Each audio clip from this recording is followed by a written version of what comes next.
So, on with the conference.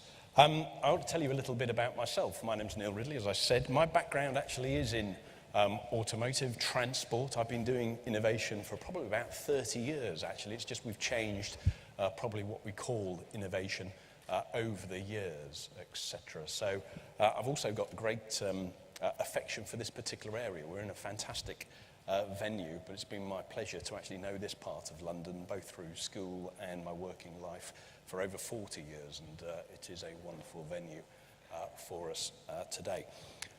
The UK has got a fantastic reputation in terms of innovation. We invented the railways, we invented the jet engine, much more recently the likes of Dyson, etc., really changing the way that we go about what we do, how we do it. And the pace of change, the opportunities for change, getting ever faster and faster. We're all used to now the digital age, the opportunities, the reach of what we do. And that's phenomenal from a position in terms of accessibility, the opportunities to reach out, to touch, to enable, to access, to provide transport for all. Is fantastic. But there is, of course, much more that we can do, and that is the purpose of today. As I said, to bring together those who have both the challenges with those who have the solutions. And in fact, the definition of innovation, in my mind, very much is, what do you need? What are the key ingredients for innovation?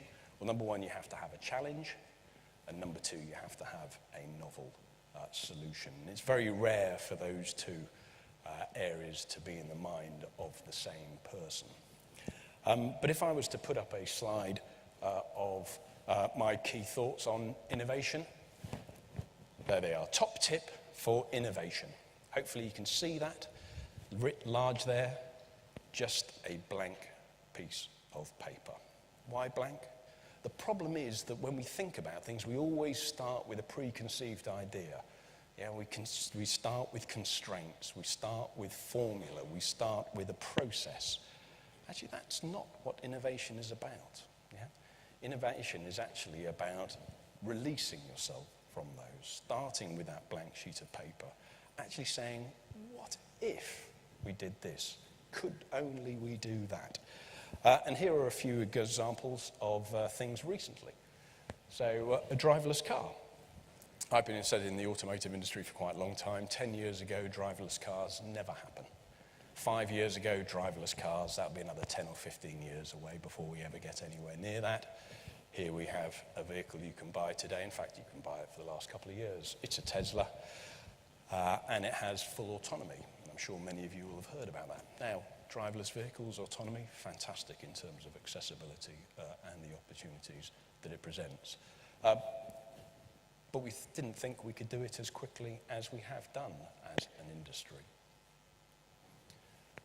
How about 700 mile an hour transport? That's a bit of a challenge, isn't it? Boy, that is fast. That's sort of here to Birmingham in a matter of minutes. Well, actually, there's a company that's looking at this right now, a company called Hyperloop. Their vision is that actually you get put in a tube. The tube's at low pressure. And you're fired along with linear motors, etc. So they're actually building, this is a test track at the moment over in Nevada. In the next couple of months, they will be testing it. And the deployment potentially around the world in various cities or connecting various cities is significant. The interesting thing for me about Hyperloop is this slide up here. They don't say they're selling a transport, they're selling time. Very interesting, very different perspective on life. Yeah? Selling time, not transport. And again, I think that's a key area when we're thinking about accessibility and mobility. Yeah? It's actually about let's develop systems that enable people to deliver the benefits and the excitement that they want, rather than having to fit in with a system that currently exists. Last one. Landing a rocket on its tail. Yeah? Who on earth would have thought you could do that? In fact, NASA say that it can't be done. Well, here's a company called SpaceX that's actually doing it. Yeah?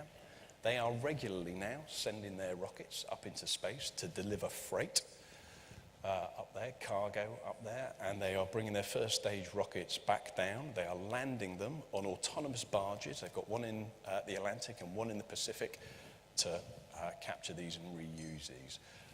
And the business model that sits behind this is these things are expensive and everybody else in the world just dumps them in the sea. These guys said, actually, we want to make this model work. We need to be able to recover these and to develop them. Now, all of those three technologies and those innovations actually have all been developed by a single gentleman. Elon Musk is the chap who's behind this, so certainly does help if you've got vast quantities of money.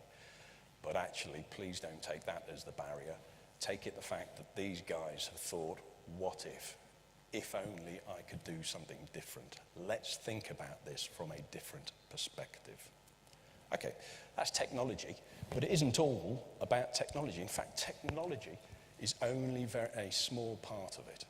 In my view, in most cases, technology already exists. It's actually about how you integrate it into the system. And integrating it into the system means you need to think about the people and you need to think about the processes. And you'll also see that I'm very high tech, and rather than grab an image off Google, draw it yourself. Yeah? Start with that blank sheet of paper. Put on that blank sheet of paper what it is that you want to achieve. So please do think that it is about the people and the process as we go through today, as well as the technology. But people, that's everybody in this room. Yeah? It requires people in the room and outside of it to come together, to learn, to understand, to think about that blank sheet of paper. So before I hand over to Keith, that's my top tip for innovation. Yeah, if you're thinking about something, start with that. Or maybe just think about this. Yeah? What would you do if you knew you couldn't fail?